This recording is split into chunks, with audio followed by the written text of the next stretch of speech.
Welcome back to the Arise interview. I'm Charles Anyugolu. Now, we've been spending a lot of time talking about the coronavirus and its pandemic effects. Well, let's talk about another virus, which was for a long time the virus. We are fast approaching December the 1st, World AIDS Day, and it was a time when being diagnosed HIV positive meant pretty much a death sentence. You didn't have access to drugs, there was a social stigma, it meant isolation for many of those who were infected, and they were marginalized in their communities as well. Some people, however, chose to speak about their HIV status, and some people became pioneers in the battle against AIDS. We do a lot of awareness before the HIV test and then after the person gets the results. Well, one of those who's been at the forefront in the fight against HIV/AIDS in Nigeria is Dr. Gambo Gumel.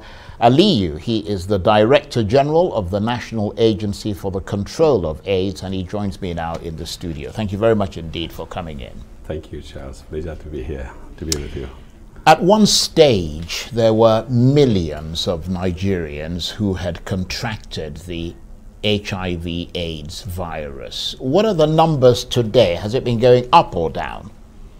Very good question. In the past, when we use a measurement scale that is not all-inclusive, we were thinking of a number around 3.5 million.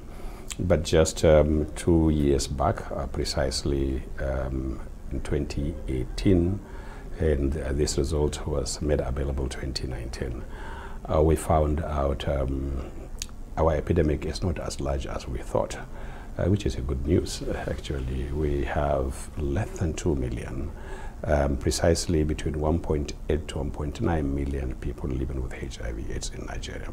So you would say then that Nigeria is winning against the disease? Certainly. Nigeria is now number 4 on HIV burden globally. It was before number 2. So Nigeria is winning. You've been working in the field of HIV in Nigeria for some time now. Do you notice a change in the way people perceive those with HIV today from the days when it was a big social stigma, or is it still a taboo subject? Let me give an example. We have an estimated 1.8, 1.9 million living with HIV/AIDS. But this fight against HIV in this country has been vigorous for the last 18 years. It is safe to say, in the last 18 years, one thing has come between us and identifying that 1.8, 1.9 million. And that thing is stigma and discrimination. Right. People are afraid to get tested, not because of the test itself, but because of the outcome of the test. They are afraid to come to facilities, clinics in particular, to take medication because they don't want to be seen by people queuing on HIV medication line collecting HIV medicine, because that implies something. And this stigmatization comes from immediate family members, friends, colleagues, healthcare providers, name it. So that thing has been a serious barrier in the control of HIV. But I can say the last 2-3 years has been phenomenal. We have seen changes, tremendous changes.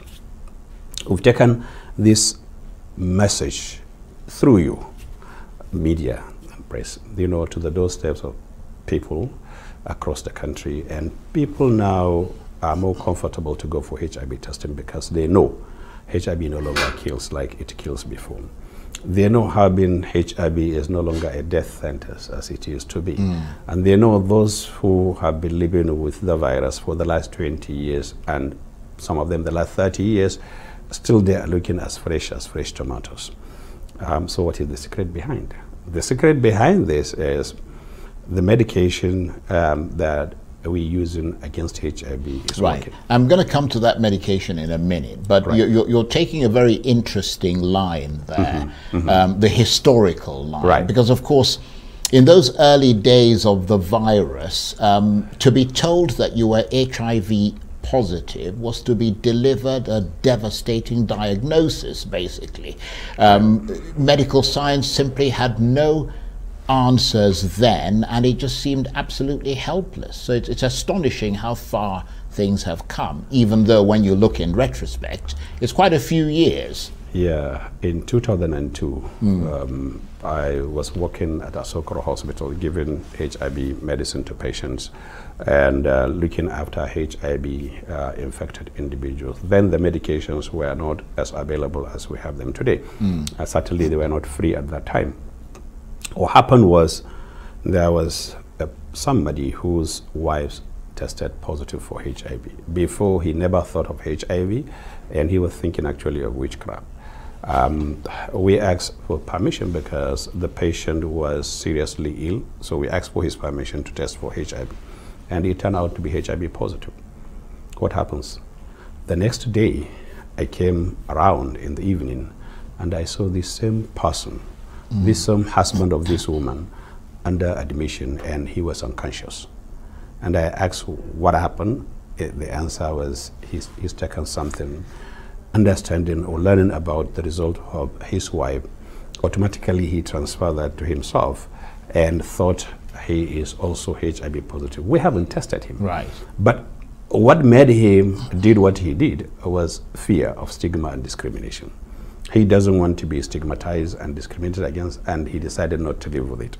Unfortunately, he died.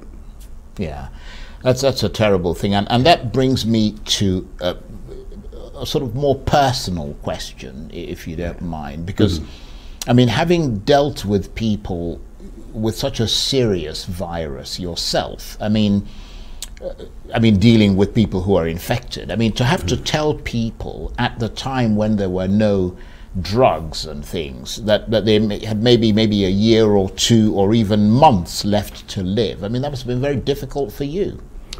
Yeah, and you see, the interesting thing about HIV is that you can identify someone today as HIV positive, and this person can live the next 10 years without any sickness.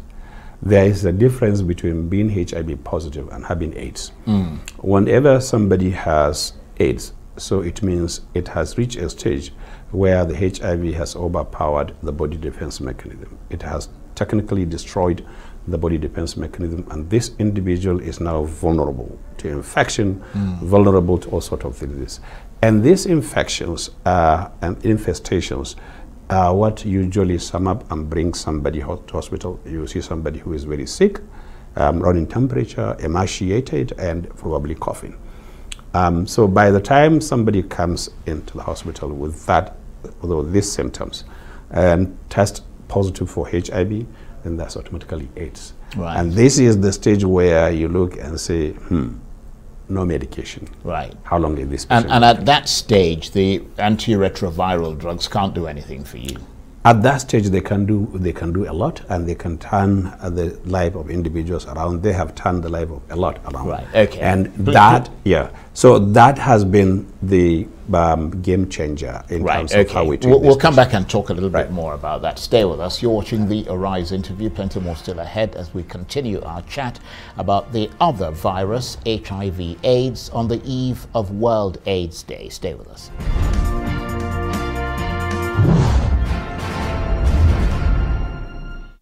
Welcome back to the Arise interview, where we speak to the newsmakers as well as ordinary people doing extraordinary things around the world and featuring the voices at the heart of the stories. I'm Charles Anyekulu. Now, this week we are marking World AIDS Day and the 40th anniversary of the first report on HIV/AIDS in a medical journal. Back in the 1980s, medical science still had no answers. The stigma surrounding the condition was at its most acute acute, and the issue provoked horror in the general public, which had little understanding of the problem and even less sympathy for those touched by it. Since the AIDS epidemic emerged 40 years ago, 80 million people around the world have tested HIV positive, and some 36 million people have died of HIV. We have seen disruptions and delays to HIV services caused by the COVID-19 pandemic, and that led to declines in HIV testing and diagnosis in 2020 for the first time in more than 2 decades. Ahead of World AIDS Day, December 1, UNITED is calling for urgent funding and scale-up of HIV self-testing to protect progress undermined by COVID-19 and secure pathways to HIV treatment and prevention for millions of people worldwide. Well, as we continue our assessment of HIV/AIDS in Nigeria and where things stand today, the Director General of the National Agency for the Control of AIDS, Dr. Gambo, Gumel, Aliyu, is still with me in the studio. Thank you very much indeed for staying with us. Thank you, sir. Tell us about the work you do as the Director General of the National Agency for AIDS Control in Nigeria, and about how you've helped people to fight HIV/AIDS. My role is to coordinate the national response, and this national response is multi-sectoral in nature. It involves multiple sectors that are so critical in fighting HIV. Government-wise, I can say we have Ministry of Health, we have Ministry of Human Affairs, we have Ministry of Defense, we have Ministry of Youth and Sports, and we have Ministry of Education. These are central, very critical to fighting HIV in the country because of the constituencies they deal with. And we have development partners. We have the biggest development partner is the American government, the USG PEFA program. We have the Global Fund, and we have our colleagues from the United Nations, UNAIDS, that help us. So with this, we have like a family.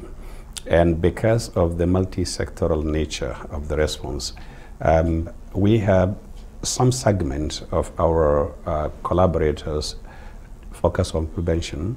We have a segment focusing on treatment, and we have a segment focusing on bringing everyone together. And that's what I do. I bring everyone together, and I account for every data on HIV in the country. And also we give account of every intervention on HIV, including research that is happening on HIV. We make sure that people that needed to be on treatment are on treatment, and those that need to get prevention services are also having access to prevention services. Overall, we give account of the national response.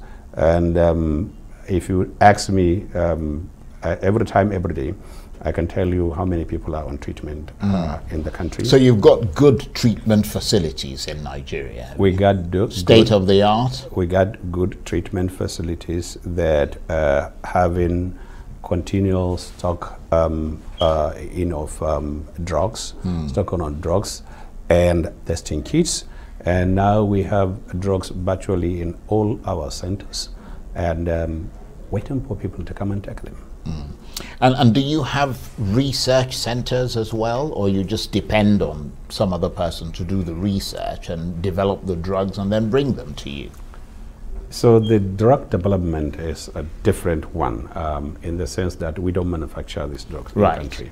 But we're looking forward to start doing that. But what about research into the virus and all the rest of it to come up with, you know, systems and ways of kind of, you know, standing up against those little buggers, to use the term? Yes. So even that one, there is research that may be related to HIV vaccine or new prevention technologies, or there may be research that looks at the state of the epidemic. That is, where are we in terms of how many people do have this disease in this country, how many are left behind, and how much do we need to do to make sure that this epidemic is right. But you're not doing medical research or scientific the biomedical research. Right. We're not involved in biomedical research at the moment, but we are in charge of research to do with HIV. Right. And anytime, any moment, we have collaborators that are interested in investment in that area, we welcome them.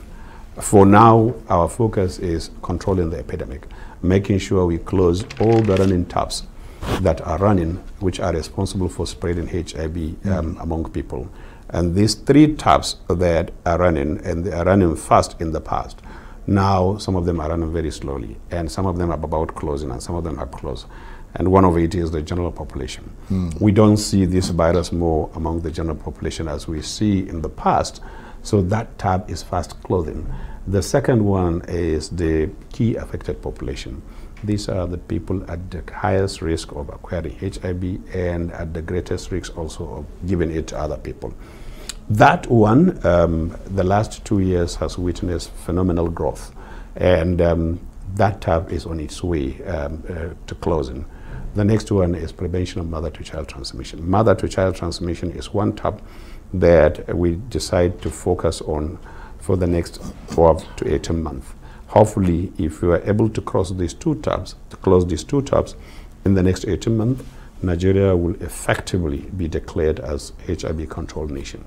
Right, but does HIV/AIDS, as of now, on the eve of World AIDS Day, continue to take many lives in Nigeria? It does, because for you to benefit, for you to have this virus control in you, if you have, first you must know that you have the virus. If you don't know, the virus will continue to ravage your system, and some people always go for alternative medicine, and in the process they lose their life before they come to us. And some people may know they have this virus, but because of this fear, they rather stay with the information until when the virus dealt with their system badly, and that could also claim their lives. Right. So people die of HIV because of ignorance. But you could say today that that endless cycle of bad news has eased, and the breakthrough, the Lazarus effect, if you like, came with that cocktail of treatment known as antiretroviral therapy. Yes, it has changed the HIV landscape completely. People no longer die now from HIV, and they no longer look sick, and it hardly shows on their face. If it shows, then certainly either the people are not accessing, or their virus is becoming a bit difficult to treat virus, which means it's resisting the treatment, and we need to go for higher ones. So we have 3 stages that we go, beyond which we can go beyond any. So it's either the first line, somebody fell in the first line, we go to the second line. Fell in the second line, we go to the third and final line. And if we can't manage a patient on that one, then we're sorry for now, yeah. So, I mean, you are beyond sort of heading the agency on AIDS in Nigeria. You're an epidemiologist, which means you're familiar with viruses, basically. I mean, how do you kind of, I don't know if that's a fair question, compare the two, the two viruses? Yeah, the AIDS and COVID? Coronavirus. I mean, well, they are all they are viruses. Yeah. We know they are different family, and they act differently in human body. And one kills fast or faster, and the other one doesn't kill. It takes time. It does go through a mechanism to kill. Right. But both of them are associated with stigmatization and discrimination. And both of them are global pandemics. Yeah, well, I mean, one's always been seen as an epidemic, which is the AIDS epidemic. Yeah. I think for the simple reason that it was much more difficult. I mean, this is much more transmissible, the coronavirus, because, I mean, you can sort of transmit it by, coughing at people, or... It's much easier to transmit coronavirus. Yeah. Which is why it's become a pandemic. Right. Rather than the AIDS, which you have to go through a kind of bodily fluid mechanism in order for it to become. Exactly. In terms of spreading fast, the COVID-19 spread faster because it's by your breathing and stop them. Yeah. HIV, it has to require contact, by either body contact or contact with material that has HIV, with body fluid. And so to that extent, education is very important, isn't it? Exactly. Education is very important. People should learn about how HIV is transmitted, and they should learn about prevention of HIV transmission. And people that are at risk of HIV acquisition and people that are at risk of transmitting it to other people. If you belong to that category that are at elevated risk, then you need to check yourself. And who are those every people? 3 months. People that are in the category of sex working. Sex workers, those who inject blood, the transgenders, men who have sex with men, these are at higher risk of acquiring HIV. So it's important to remind people of all of that. Yes.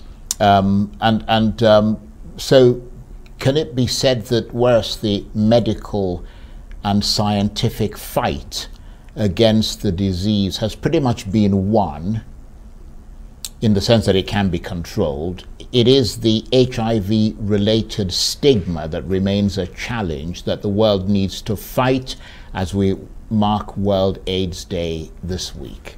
Exactly. We cannot end AIDS. We cannot prevent HIV transmission without identifying people that carry HIV in them and making sure we keep that HIV in them without letting it come out. We cannot do that with stigmatization and discrimination. As long as people feel uncomfortable, they feel afraid to come forward, demand HIV testing to know about their HIV status, then we have problem with HIV. And that is what we are having now with the remaining 200 to 300,000 that we haven't detected, we haven't found, and that we believe they are within us spreading HIV.